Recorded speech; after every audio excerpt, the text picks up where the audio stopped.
All right, folks, it's time to dive into some college football analysis here on the Morgan Thomas Show. Today, I'm shining the spotlight on the pursuit of improvement by several teams, but one team that you know I can't ignore is the Clemson Tigers.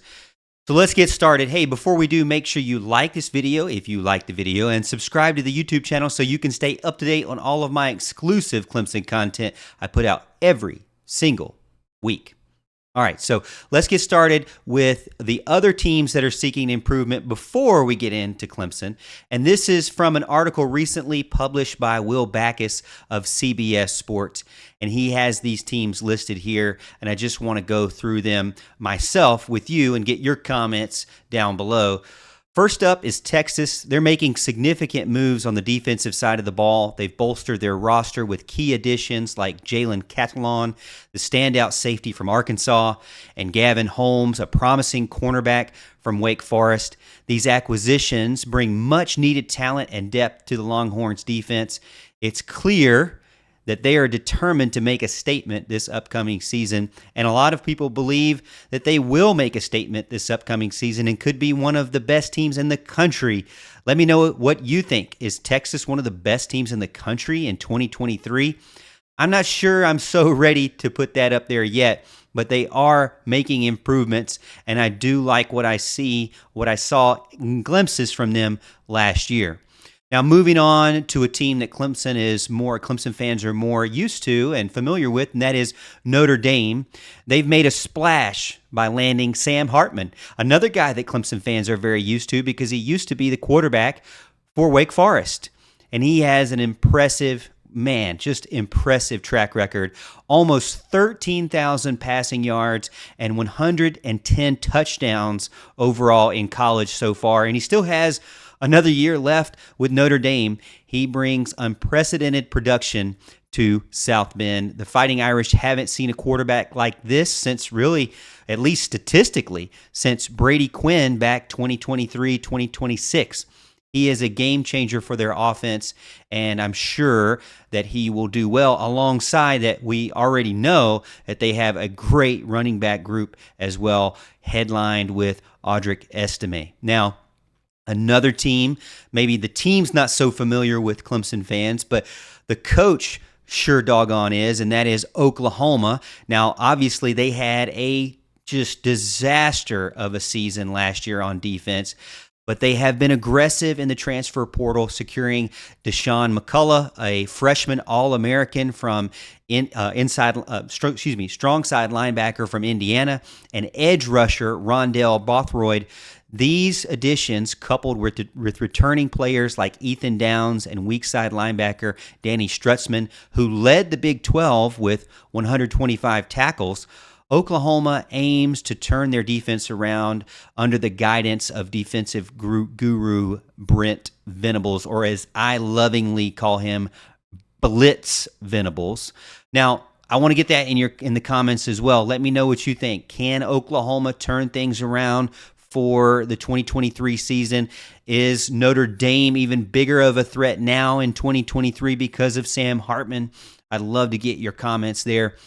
But that's not all the teams that were listed on this article. LSU have been active in the transfer portal as well, getting new linebackers and adding them in with Harold Perkins Jr., which, is a big-time stud freshman linebacker. Definitely very formidable there on the defensive side of the ball. And another team, at least on the offensive side of the ball, that was listed as Wisconsin. So not just Notre Dame. So there was 3 on defense listed, and there are 3 on offense listed, including Clemson that we'll get to. But the other team that was listed on offense was Wisconsin. And they're making waves because they have an offensive makeover, including that of bringing in offensive coordinator and air raid extraordinaire Phil Longo to shake things up. And not only that, but throw in there Tanner Mordecai.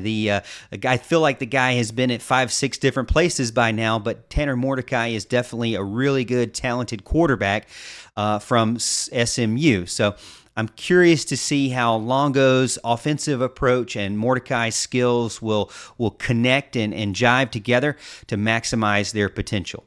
All right, so those are the 5 teams of the 6 that, were not Clemson.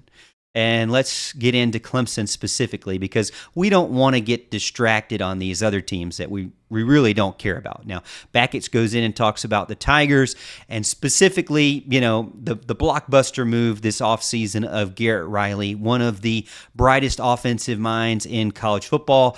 He knows how to scheme and strategize, and with him leading the offense, Clemson should be in for a major makeover. Now, to me, this is kind of a make or break year for Dabo Swinney and the Clemson Tigers, specifically on the offensive side of the ball because, they did improve last year from the year before, but really the year before in 2021 was so bad that, you just hoped anybody would improve. Even a monkey would help the offense do better than what they did in 2021.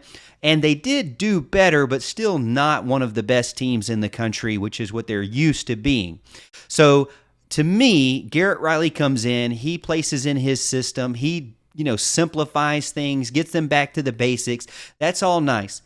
But a lot of people say, well, Morgan, they still have the same players. They're not going to be successful because they still have the same players. But in my opinion, those players are actually really good. They have 2 really good running backs that could be starting running backs at any team in the country, in my opinion. I know a lot of people would say no, but to be honest with you, let's not say any team. I'll take that. I'll walk that back. I'll say most Power 5 teams in the country would want Will Shipley or Phil Maffa as a starter on their team. I believe that. I really do. Now, on the wide receiver side of things, maybe not, but we really haven't seen their full potential, have we?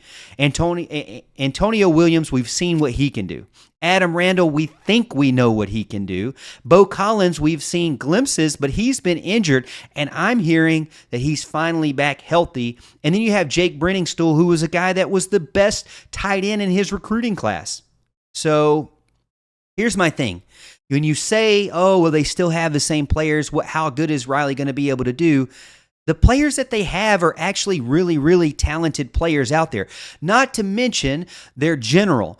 The guy out on the field that's going to be leading it all is turning a sophomore now, no longer a true freshman, in Cade Klubnik.